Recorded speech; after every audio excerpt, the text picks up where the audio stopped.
सभी को सादर नमस्ते। आज हम बात करने जा रहे हैं लाइफ स्किल्स यानी जीवन कौशलों के बारे में। राष्ट्रीय शिक्षा नीति 2020 भारतीय शिक्षा प्रणाली के लिए एक ऐतिहासिक पहल थी, जिसमें शिक्षा क्षेत्र में गहन सुधार और एक प्रणालीगत बदलाव का आह्वान किया गया था।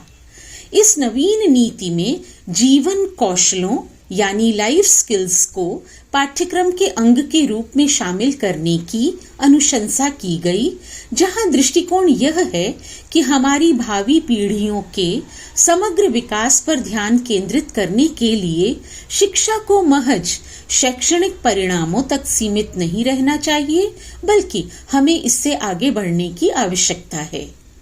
यूनिसेफ द्वारा वर्ष 2019 में जारी एक रिपोर्ट में कहा गया कि वर्ष 2030 में दक्षिण भारत के आधे से अधिक युवाओं के पास न तो ऐसी शिक्षा होगी और न ही कौशल कि वे रोजगार पा सकें।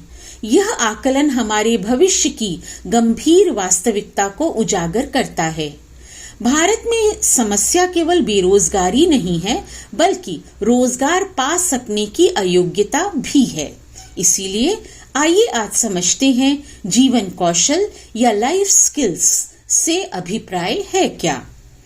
जीवन कौशल क्षमताओं, उपागमों और सामाजिक भावनात्मक दक्षताओं का एक समूह है, जो व्यक्तियों को स्वस्थ एवं उत्पादक जीवन जीने के लिए सूचित निर्णय लेने व अधिकारों का प्रयोग करने में तथा फिर बाद में परिवर्तन के अभिकर्ता बनने में सक्षम बनाता है। जीवन कौशल युवाओं में जीवन की वास्तविकताओं का सामना करने के लिए मानसिक स्वास्थ्य एवं क्षमता को प्रोत्साहित करता है।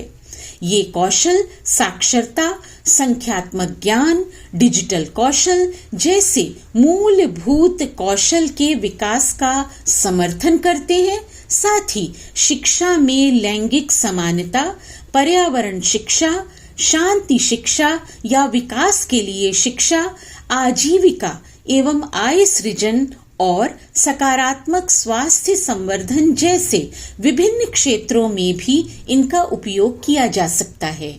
जीवन कौशल मनुष्यों को, विशेष तौर पर युवाओं को, अपने समुदायों में भागीदारी करने, निरंतर सीखने की प्रक्रिया से संलग्न होने, स्वयं की रक्षा करने और स्वस्थ एवं सकारात्मक सामाजिक संबंधों को बढ़ावा देने के लिए सकारात्मक कार्रवाई करने हेतु सशक्त बनाता है।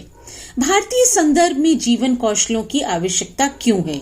क्योंकि इससे स्थिति के प्रति अनुकूलन, विद्यार्थियों के लिए स्थितियों को समझने और संबोधित करने के अवसर, रचनात्मक चिंतन कौशल का विकास, कमजोर ज्ञान को उत्पादक बनाना, ये सब उपलब्धियां प्राप्त होती हैं।